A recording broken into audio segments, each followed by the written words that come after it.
Salut et bienvenue sur Badass Adimoni. Ça y est, le Road to Lost Tale volume 1 en français est sorti. Et non, il n'est pas sorti, j'ai réussi à me le procurer tout simplement. Je vais vous le mettre tranquillement. Il y a des petites pépites, c'est bien fait à la manière d'un scan, vraiment à la manière de Eiichiro Oda. Véritablement, c'est parti. Là, tout ça va défiler à l'écran. D'abord, la première page que je vous ai mis dans l'autre vidéo, vous devez la connaître maintenant. Et c'est parti. Ça, c'est un petit sommaire. Pas sympa et ma fin est proche. C'est peut-être la dernière fois que nous nous rencontrons Barbe Blanche. Donc là, on a Roger qui rit, tout ça. Bon, on revient vraiment avec des images, avec des moments marquants du voyage de Roger quand il a découvert le One Piece. 25 ans se sont écoulés depuis que Goldie Roger a conquis Grand Line.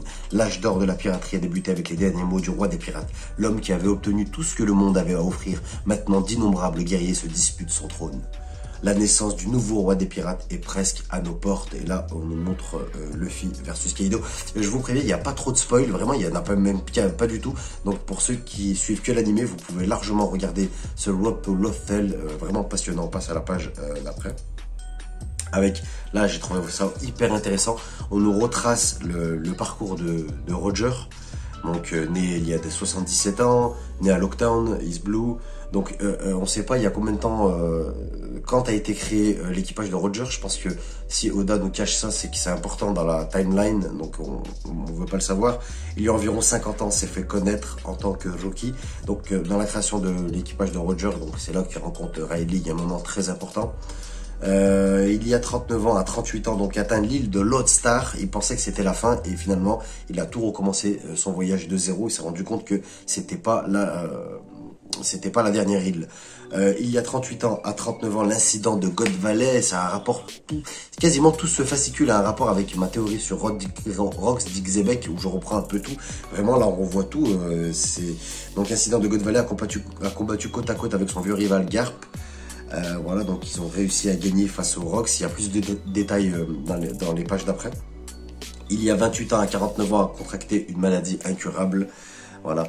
Il y a 27 ans à 50 ans, la bataille de Edward, donc il l'a opposé à Shiki, le lion d'or, très intéressant. Et là, on nous dit, malgré un désavantage numérique écrasant, Roger a choisi d'affronter son ennemi de front. La chance lui a souri et il a pu traverser cette zone de guerre féroce. Donc la chance lui a souri, je ne sais pas pourquoi, des événements peut-être pendant la bataille qui l'ont aidé. Il y a 26 ans, à 51 ans, a recruté Kozuki Oden de l'équipage de Barbe Blanche pour pouvoir lire les road poneglyphes. Voilà, Roger tenait absolument à recruter Oden, même s'il faisait partie de l'équipage de son rival. Il était nécessaire pour atteindre la destination finale, car le samouraï pouvait lire les caractères anciens. Donc c'est vraiment pas mal. Il y a 25 ans à 52 ans, a réussi à conquérir Grand Line, a nommé la dernière île Lost Tale, a dissous les pirates de Roger. Il y a quelque chose qui arrive qui est très intéressant. Il y a 24 ans, 53 ans, se rend volontairement à la marine, exécuté à Lockdown East Blue. Voilà, confier son enfant à son compagnon d'armes Garp, et c'est là que ça devient intéressant. Les mystères non résolus de Roger. De nombreuses questions sur la vie du roi des pirates restent sans réponse. En voici quelques exemples. Et là, ça devient intéressant. Ça romance avec Rouge, donc sa femme, avec qui il a eu Ace. Et je savais pas, j'ai appris ça là, je pense que vous étiez au courant, les experts, que sa lame, l'épée de Roger s'appelle Ace, je savais pas. L'arme favorite de Roger pendant ses voyages, il a donné son nom à son propre fils. Qu'est-ce que cela implique dans sa relation avec Rouge, avec Rouge? Donc, ça implique qu'il aime son enfant, en fait, je sais pas. Est-ce une lueur d'amour parental? Bah oui, c'est ça, donc. Voilà, là, c'est là que ça devient très, très intéressant. Quel était le rêve ultime de Roger? Alors je suis obligé de me pencher un peu parce qu'il faut tourner la tête dans tous les sens avec ces pages de scan. Qu'est-ce qu'un si grand homme pourrait encore désirer? C'est là qu'ils nous mettent un peu dans le mystère. Et on nous fait un rapport avec les larmes de Shanks. Donc Shanks était encore un jeune garçon de l'équipage de Roger, mais il semblait y avoir des sentiments complexes derrière ses larmes. Donc vraiment, quand Shanks il pleure par rapport à Roger, quand il se sépare, tout ça, quand il va se rendre, je sais plus à quel moment, et finalement on nous dit que ces larmes, elles sont un peu exagérées et qu'il y a un lien plus fort avec Roger. Donc peut-être Éclairez-moi, Shanks, fils de Roger, c'est ce qu'on essaye de nous dire. J'ai l'impression vraiment, dans ce passage, c'est pas moi qui le dis, c'est des indices de Eiichiro Oda. Qu'est-ce qu'on essaye de nous dire? Pourquoi on nous dit que Shanks, l'arme de Shanks, elle cachait quelque chose de plus fort? Et en dessous, on nous met quel était le rêve ultime de Roger? Qu'est-ce qu'un si grand homme pourrait encore désirer? Ben moi je vous le dis, une famille, il n'y a que ça de vrai, que ça de bon, enfin que ses enfants peut-être trouvent le One Piece, je sais pas, qui seront pas avoir un plus grand rêve après avoir trouvé le One Piece, à part une famille. Donc vraiment, la première chose très très intéressante de ce Road to Lost Tale volume 1, le lien de Roger avec Shanks, pardon, bien plus profond qu'on ne le pense. Allez, on passe à la page d'après. Qu'est-ce qu'on avait après? Oui, c'est sur les road poneglyphes, sur les poneglyphes en général.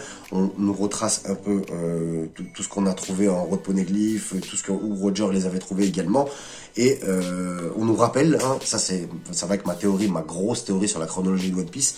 On nous rappelle qu'il faut bien, bel et bien, il y a une trentaine de poneglyphes existants, mais il en faut bien 9. Il y en a 9 où il y a l'histoire des 10. On nous raconte l'histoire des siècles oubliés, et sans ces 9 poneglyphes réunis, on n'aura pas l'histoire complète, on ne pourra pas savoir exactement ce qui s'est passé pendant le siècle oublié. Réunir les 9, c'est ultra important. Il me semble que Luffy les a quasiment tous eus, avec Robin, il les a quasiment tous lus, il me semble, là, mais ils en parlent là. On a pas mal de choses vraiment intéressantes, je vous laisserai regarder. On va passer directement aux trucs les plus intéressants. Donc on nous parle des 4 road poneglyphes ici. Je zoome un petit peu.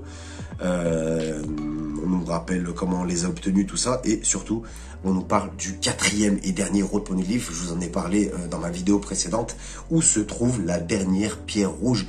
Il doit être dans un endroit inexploré par l'équipage du chapeau de paille. C'est ce qu'on nous dit. Le dernier road poneglyph se trouve-t-il dans une île que les chapeaux de paille n'ont pas encore visité? Peut-être est-ce dans un...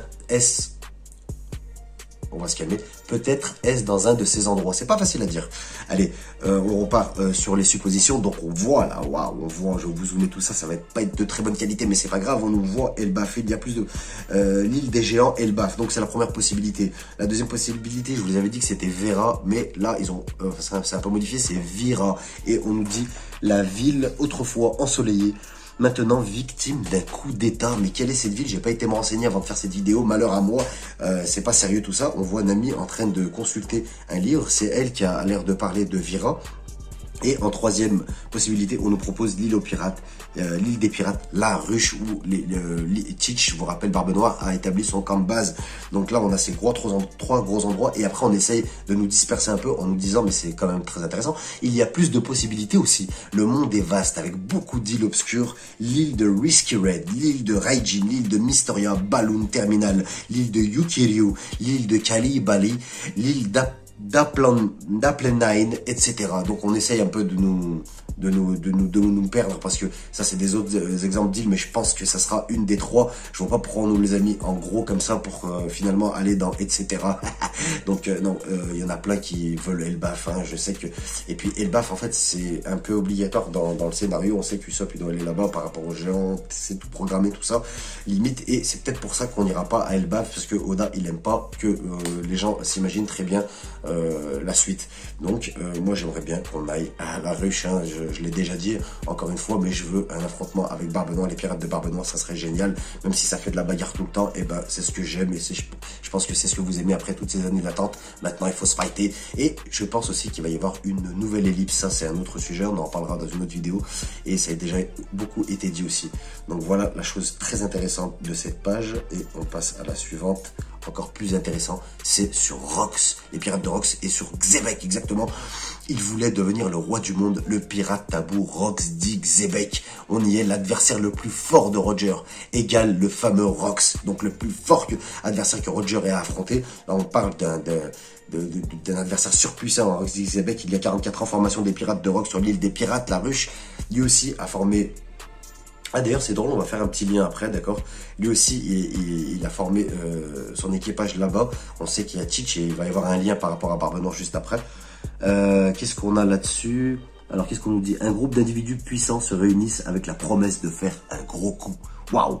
Il y a 44 ans, Kaido rejoint l'équipage en tant que recrue. Il y a 38 ans, Incident de God Valley, là c'est très important, un carrefour du destin. Donc en fait cet incident de God Valley, je suis persuadé qu'à l'avenir, désolé pour l'écran qui bouge, parce que je bouge beaucoup, je suis persuadé qu'à l'avenir ça va nous apporter vraiment des réponses très importantes sur la suite de l'histoire du One Piece peut-être, cette bataille de God Valley, et j'aimerais bien qu'on l'ait en vraiment, je veux la bagarre.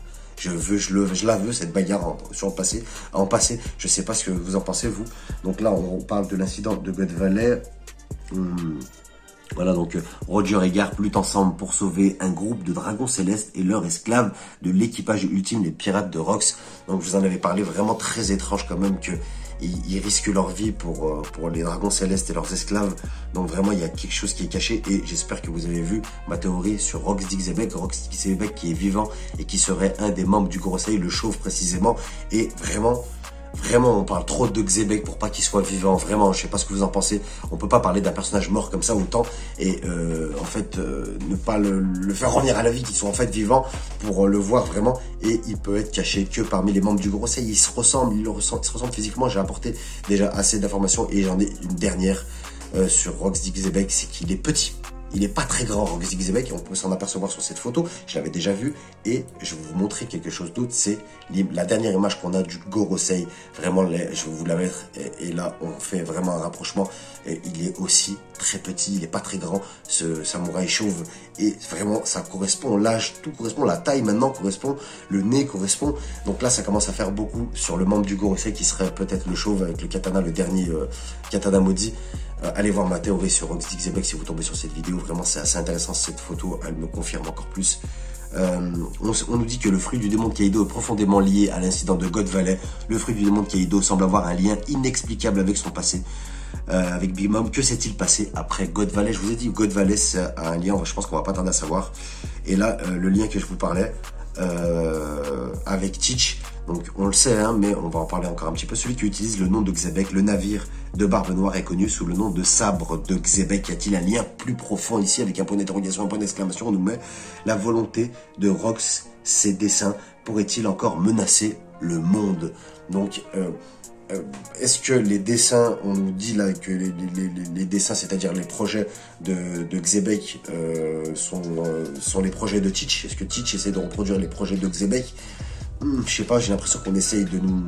Peut-être un lien de parenté, tout le monde, il y en a beaucoup qui le pensent, pas moi, mais j'ai plus l'impression que c'est un hommage de Teach, je sais pas, c'est pour ça qu'il a été aussi lui aussi à la ruche sur l'île aux pirates, peut-être qu'il est passionné par Xebec, qu'il s'inspire de Xebec, mais je vous dis que Xebec, on n'a pas fini d'en entendre parler et qu'il est vivant, j'en suis quasiment persuadé maintenant. Voilà pour ce qui était le plus intéressant. Maintenant, ça finit ce fascicule avec des dessins de Oda, des brouillons d'Oda, on va appeler ça comme ça, sur des trucs qu'il voulait faire mais finalement qu'il a pas validé, des genres de scénarios aussi, sur des petits passages qui ont été pensés et non validés par lui-même et son équipe. Donc je vous laisse apprécier ça, ça sert à rien que je parle plus, je vous les montre comme ça, je vous les mets assez en zoom, c'est assez intéressant. Et là il y a un petit peu de spoil pour ceux qui veulent pas se faire avoir et tout, donc je vous montre ça, ça va défiler, vous inquiétez pas. Et voilà, c'était le Road to Lost Tale volume 1. Donc j'espère que ça vous a plu, en tout cas ces informations inédites. Il y aura un autre fascicule mercredi, le volume 2, donc j'essaierai de vous le mettre aussi, on en parlera. Je m'attendais à quand même plus d'informations, mais c'était quand même pas mal, et puis c'est bien fichu, c'est toujours... C'est petit, c'est mignon, avec des petits carrés, j'aime trop, c'est vraiment la façon d'Oda, on le reconnaît là, et j'aime beaucoup ça moi. Voilà, c'était le Road to Lost Tale volume 1, on en a un peu parlé, on peut résumer, peut-être que la vidéo est un peu longue. Vous êtes sur Badass Anime Only, on se retrouve bientôt, à plus, salut et ciao. Badass Anime Only.